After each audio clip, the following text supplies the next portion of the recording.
Today went to the garden and I saw that one of the melons had ripened, so I want to show you guys all what that looks like, how I'm growing my veggies, how everything's doing.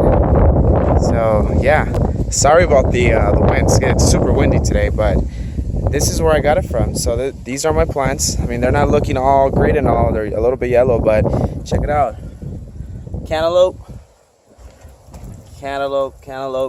and then this guy fell off the vine today, and as you can see, these guys are growing upright. They're growing straight up.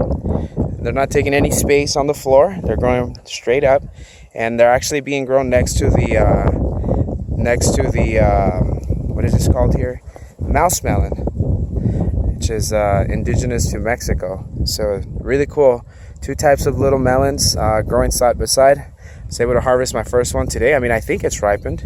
Looks orange and a little bit of green. I mean, it might need another day or so. I'll leave it on the counter. I'll eat it tomorrow. But over here, we have watermelon, and I have a lot. I have one in there. I don't know if you guys can see it. It's in here somewhere.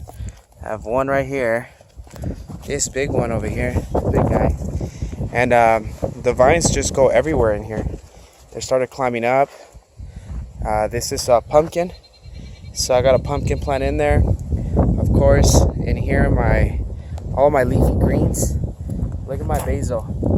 Ain't that cool? That's Thai basil. This is Italian basil, Thai basil. My Swiss chard. Some more basil down there. I just pulled out a couple of plants. I just pulled out pretty much my my kale. Started going to seed another Thai and sweet basil, and then I don't know if you guys can see it. There is this guy. That one just bolted. It's actually lettuce, so I'm gonna let it drop its seeds, and hopefully I get some more lettuce next year. Up here, there's my tomato bed, as you can see.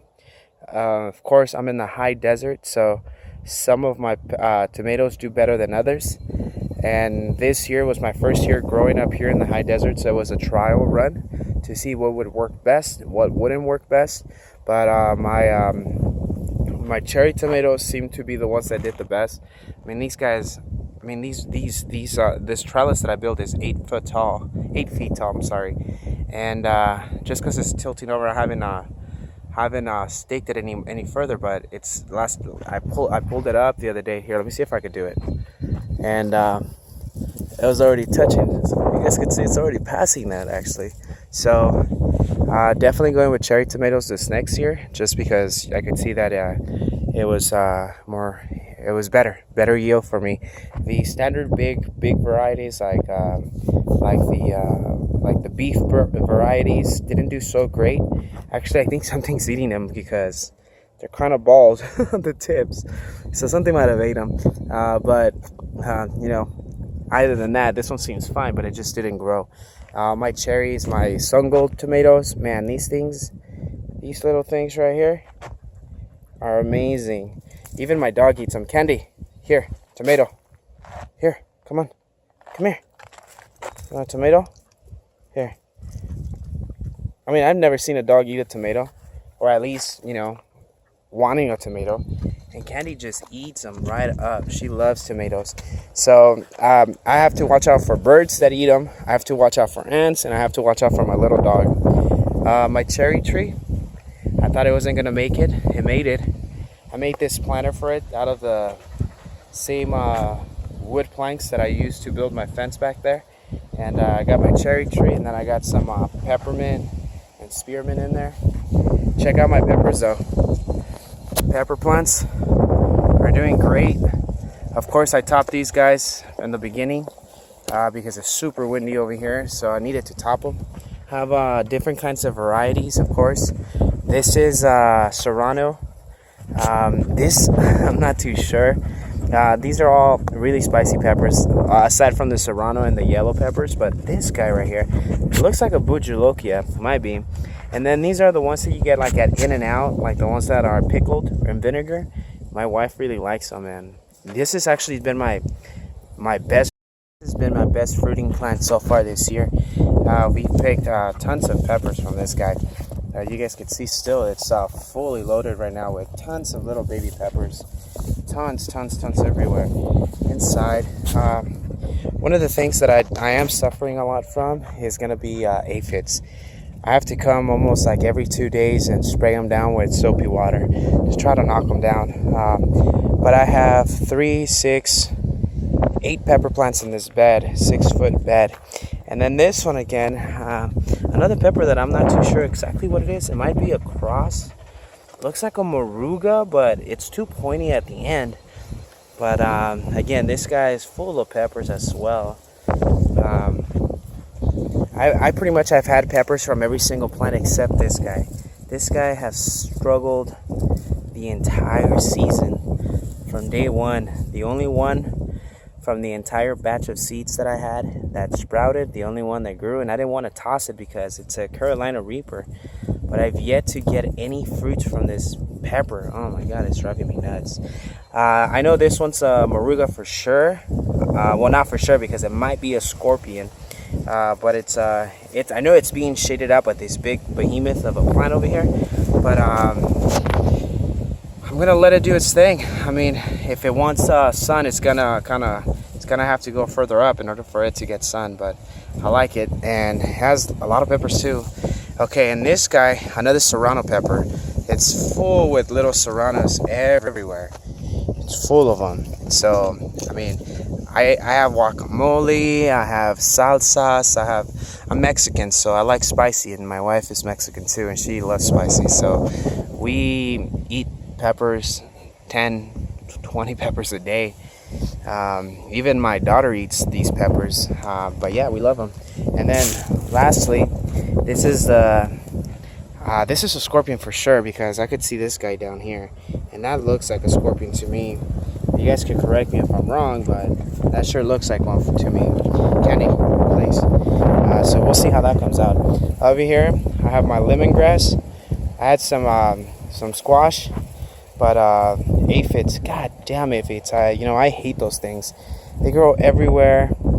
Damn ants! I didn't even know they could be farmed, and apparently ants are farming them, and they're just killing my crops. But check this out, guys. This is my Malabar trellis. So it's an entire trellis that I built just because I knew I wanted to have Malabar, and this thing is amazing. This thing just grows and grows. It took forever to start, but once it took off, it took off.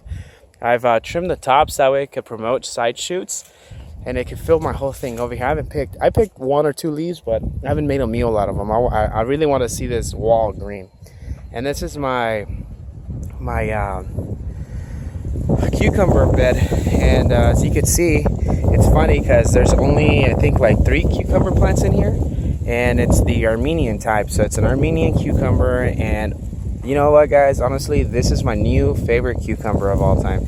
Not only was it the only cucumber that actually grew up here in the desert, it's giving me so many cucumbers, and no matter what size you cut them or harvest them in and then eat them, they're super crunchy at all sizes. Like for instance, this guy, I don't know if you were able to see this guy, but boom, in comparison, this is as big as my hand, my arm. And it'll stay on there, and it's gonna keep growing. I really don't want to pick it until it actually falls. There was tons of new little sprouts coming out. Not sprouts, but like little cucumbers. And then of course the ants figured out that they could bring in aphids and milk them or whatever. And there's one right now.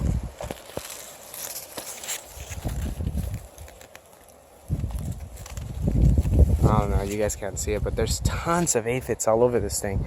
I spray it down all the damn time, and I have no idea what I really don't know what to do. I think I'm done for the season. I got that one last cucumber in there. I don't see any other cucumbers on here, but this plant was amazing. It was growing great. Oh, there's one right here. All right, maybe I'll get another one. Damn, but look at this. Isn't that disappointing? Oh, look, just on time. Watering system just kicked in. So this is how my plants drink water up here in the desert. So it's through this irrigation system. It's through this irrigation Single one has a head, and of course you turn it if you want to close them. If you don't want to water a certain bed at a certain time, everything has drip, which is a good thing. Like everybody, you can see them here. Everybody has a drip. That one connects here, comes up here, wraps around, feeds my tree and my peppermint and spearmint. And there's another clean out valve here, just in case. And every single bed, even including this 3-step bed, has a valve here, a valve right over there, here, and then one here. So since I'm not using this one right here, I don't want to plant anything now. Probably I'll wait for the fall to plant something here. But as soon as I need it, I'll open this guy up, and that's it. Water will come out. I gotta, of course, add more dirt on here, soil. Let's see. I think that's it. So now that I'm here, let's go take a look at the chickens. So this is a chicken coop. I like my design. I actually do. But let me show you what I do. I got a couple of chickens right now, but this is the watering system, as you all know. This stays fresh in here. Once I started seeing some stuff on there, Winco, apple cider vinegar, I'll come in here. I'll drop a couple tablespoons of that once a month. That'll mix in. It's good for the water. It keeps the water from getting moldy, and then the chickens love it because, well, I love it because it cleans out the chickens, it deworms them, and then my dog sometimes comes in here and they'll drink from there. Eventually, that's for a goat. It deworms them, so no poop on the eggs. I got a chicken there, If you guys could see them, yeah. The feeder. Let's go inside. Okay, I got a couple chicken. Yeah, sure enough, I have a chicken that comes to the other side now. And I don't know if you guys could see her. There she is. She comes and lays eggs in there for some odd reason. We'll leave her alone. But that's my little setup as we're at right now. I haven't seen as many squirrels come in because Candy, my dog here, she killed one, and I guess she likes how they taste, so she's always on guard now looking for squirrels like right now. So yeah, that's the update. Hopefully you guys like it. Comment, please, like. Let me know what I could do better. Thank you.